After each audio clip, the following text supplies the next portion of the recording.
रुको जरा, सबर करो। नहीं सारुण के यहाँ कुछ तो गड़बड़ है, जरूर कोई एक सेकंड। चलो भाई देखो अपने क्या करता है। सुबह से गई थी मार्केट, देखो मार्केट से सामान लेके आ गई। मैंने बोला था इससे गैस सिलेंडर भरवाने को, अभी तक क्यों नहीं बोला? अरे मम्मी जी, मैं इनको सुबह से उठते ही बोली थी कि जाके गैस सिलेंडर भरवा लाओ, लेकिन इनको फोन चलाने से फुर्सत ही कहाँ है। देखो मम्मी जी, ये तो मेरी बात सुनते नहीं है।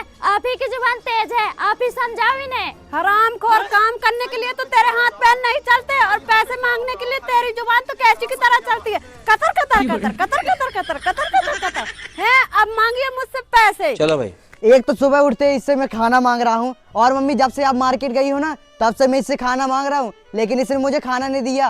कैसे चले जाऊँ मैं गैस सिलेंडर भरवाने भूखे पेट? साले कामचोर, एक दिन खाना नहीं खाएगा तो मर नहीं जाएगा। सही है मोहतरमा, सही है। जब से मेरी बहन शादी करके ससुराल गई है ना तब से तुम दोनों मेरे साथ ऐसे ही कर रहे हो।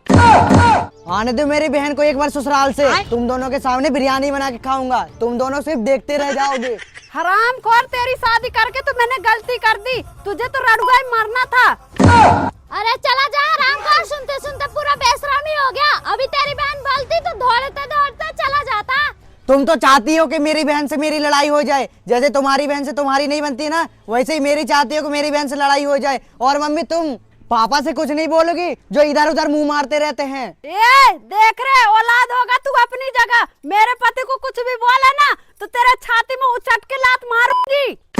मेरा पति वहाँ मुंबई में बैठ के नोटों की गड्डियाँ भेज रहा है, तब जाके तुम लोग हराम की रोटियां तोड़ रहे हो, समझ गए? ओ मम्मी ओ, पापा वहाँ पे बैठ के कोई काम धंधा नहीं कर रहे हैं, कबाड़ी बेच रहे कबाड़ी। वो तो मेरे पापा है, इसलिए मैं उन्हें कुछ नहीं बोल रहा हूँ, वरना मैं उन्हें बताता। अबे ओ हरामखोर, तूने अगर अपने बाप के बारे में कुछ उल्टा सीधा बोला ना तो ये जो तेरे बड़े बड़े बाल है ना सब पटा के रख दूंगी।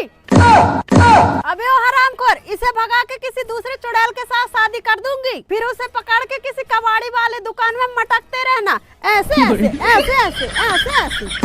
हरामखोर, बैठे बैठे हराम का खाना खाएगा बस। हाँ मम्मी, आप बिल्कुल सही बोल रहे हो। आप इन्हें कितने भी ताना मार लो, इन्हें किसी बात का असर ही नहीं होता।